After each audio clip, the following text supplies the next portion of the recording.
네, 세기의 IT 재판이라고 불렸죠. 관심을 모았던 페이스북과 방송통신위원회 간 소송 결과가 어제 나왔습니다. 이효영 변호사의 뉴스와법에서 판결문 자세히 살펴보겠습니다. 이 변호사님 어서 오십시오. 네, 안녕하세요. 네, 일단 이거 어떤 소송이었죠? 네, 지난해 3월에 이제 방통위가 페이스북에다가 과징금 3억 9,600만 원과 시정명령을 내립니다.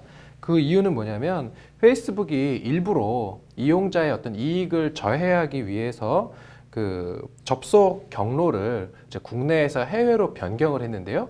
그러한 접속 경로를 변경한 행위가 어떤 이용자의 이익을 현저히 제한하는 어떤 그러한 행위로서 구전기통신사업법을 위반했다. 이렇게 이제 방통위가 이제 법적인 판단을 했고 그에 따른 과징금과 이제 시정명령을 내린 것에 대해서 페이스북이 이거는 위법하다. 이렇게 해서 그 과징금과 시정 조치를 취소해달라는 이제 소송을 제기했는데 그러한 소송에 대해서 우리 1심 행정법원에서 페이스북에 손을 들어준 것입니다. 네, 이번 재판의 쟁점은 뭐였습니까? 네, 이번 재판에서 이제 쟁점은 뭐 여러 가지가 있었습니다. 이제 원고인 페이스북에서 주장을 하기로는 뭐 시정 명령과 그 시정 조치가 어떤 구체적으로 특정이 되지 않았다. 아니면 뭐 이러한 어떤 시정 조치, 시정 명령은 구전기통신사업법이 개정되기 전에 어떤 페이스북의 행위를 규율하는 것이어서 뭐 소급표 금지에 제한된다. 뭐 이런 얘기도 했는데 가장 핵심적인 쟁점은 뭐였냐면 페이스북이 이렇게 갑작스럽게 접속 경로를 변경한 것이 구전기통신사업법에서 금지하고 있는 이용자들의 이용을 제한하는 것. 그러니까 이용자들의 이용을 어떠한 그런 정당한 사유 없이 제한하면 안 되는 거거든요. 그런데 그런 이용 제한이 맞냐? 접속 경로를 변경하는 것이 이용을 제한하는 것이 아니다라고 주장한 것이 이제 페이스북이고 방통위는 그것은 이용을 제한한 거다 이렇게 봤던 것이에요. 그래서 첫 번째 쟁점은 그거였고 그 다음에 두 번째 쟁점은 뭐냐면 그렇게 접속 경로를 변경을 해서 일시적으로 이제 트래픽이 이제 걸리거나 또는 그런 트래픽을 이제 전송하는 경로가 이렇게 좀 비효율적으로 바뀌면서 어떤 이제 접속 시간이 오래되는 어떤 그러한 일련의 어떤 그러한 결과들이 실제로 현저해서 이용자들의 이익을 제한한 것이 맞냐. 이러한 두 가지가 이제 쟁점이었습니다. 네. 네, 근데 이제 법원에서는 제한인지 아닌지, 이용자에 대한 제한인지 아닌지를 판단을 할 때 이렇게 이제 설치를 했는데요. 제한이라는 것은 어떤 일정한 한도를 정하거나 그 한도를 넘지 못하게 막는 것을 의미하는 건데 지금 이렇게 단순히 어떤 시간이 많이 좀 소요되는 것 이것은 어떤 이용자의 제한을 막는 것까지는 이르지 않았다. 이거는 단순히 지연이다. 그런데 이렇게 지연된 것을 가지고 이용자의 이용을 제한했다라고 하는 것은 법에 정해져 있는 문헌의 범위를 넘어서는 해석이기 때문에 법원에서는 그러한 해석을 받아들일 수 없다. 이렇게 판단을 했고요.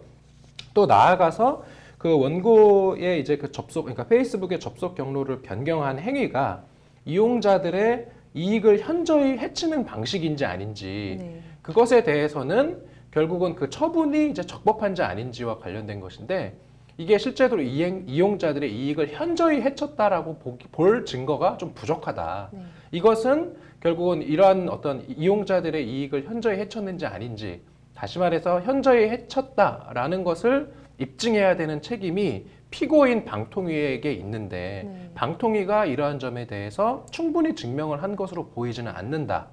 결과적으로 페이스북의 접속 경로 변경으로 인해서 이용자들이 현저하게 어떤 손해를 봤다, 이익을 해쳤다라고 볼 증거는 좀 부족하다. 이렇게 판단을 내렸습니다. 네.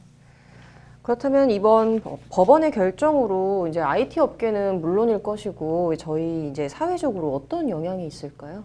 이제 아무래도 이 배경을 좀 봐야 될 것 같은데 방통위가 이렇게 페이스북에 이제 과징금 부과 처분도 하고 시정 조치를 내린 이유는 이제 글로벌 콘텐츠 제공자 이제 CP라고 하거든요. 이러한 CP들 뭐 넷플릭스나 뭐 페이스북, 구글 이러한 어떤 이제 CP들에 대해서 오히려 이러한 글로벌 콘텐츠 제공자들이 국내 콘텐츠 제공자들 있지 않습니까? 뭐 네이버나 뭐 다음 이런 어떤 그 국내 사업자들에 비해서 오히려 그 인터넷 서비스 제공 이용료를 적게 낸다는 비판이 많이 있었어요. 그래서 무임승차 논란이 계속 이제 제기가 되고 있었기 때문에 이에 대해서 글로벌 CP들에 대해서도 이제 서비스 이용료, 우리 국내 인터넷 망을 이제 이용하니까 그런 국내 인터넷 망 이용료를 이제 그들에게도 좀 더 현실적으로 비용을 이제 현실적으로 부담을 시키려고 하는 그러한 어떤 과정에 있었는데 이러한 방통위의 어떤 정책이 조금 뭐랄까요? 조금 좌초됐다라고 보기는 어렵고 좀 어려워졌다 네. 이렇게 볼 수 있을 것 같습니다. 네.